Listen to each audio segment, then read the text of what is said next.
So I have the regular size satchel here, and I'm gonna do it sewn on the sewing machine. That's my favorite assembly. You can do any of the other methods. I have a video for each of the mini satchels of how to hand sew it or glue it or how to work with the faux leather. So the first thing I'm going to do is I'm going to fold the handles in half and I'm going to stitch across the handles. So I'll do the handles and then I will be right back.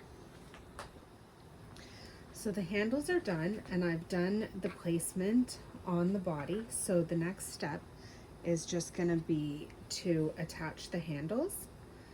And I'm going to go really slow and take my time because this is a small curve, and I'm also going to reduce my stitch length.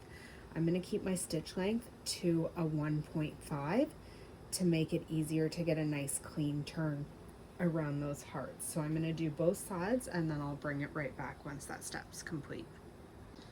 So now that the handles are attached, I'm just going to find my center point and I'm going to tack the base of the bow in place.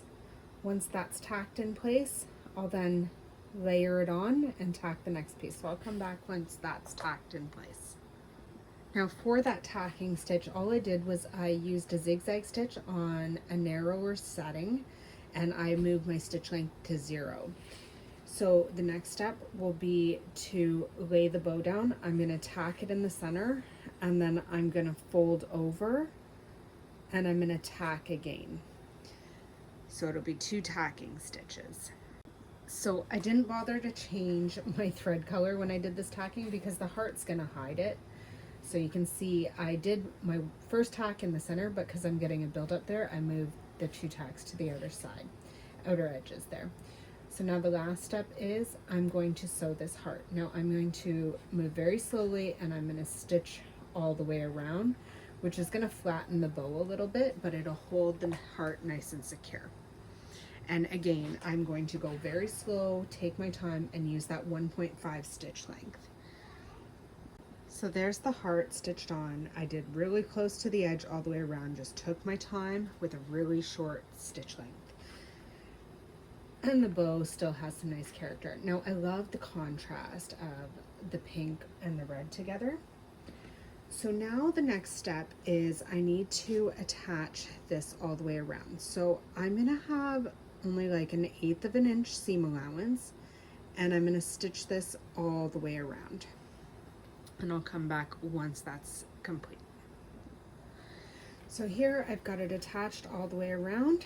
Now I'm going to go ahead and repeat on the other side. Again, like 1/8 of an inch seam allowance all the way around. And just being really careful as I turn those corners.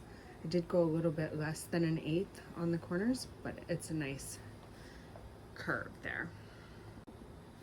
So here I have it attached on both sides. Now I did end up with a little bit extra on this end, and that happens just because sometimes it pulls a little bit more on the underside. The feed dogs will pull the fabric through faster than I'm pushing it through on the top. So all I'm gonna do, I'm not gonna worry too much about it. I'm just gonna snip it away and make it even that way because you're not really gonna notice it in the purse. So there's a cute little satchel for Valentine's Day with a nice little bow. And you can do this out of paper and glue it, or felt, or foam. This one here, I'm just gonna make for my toddler to play with, and then she will have a matching similar one for her little doll, and they both come in the same pattern, in the same design pack.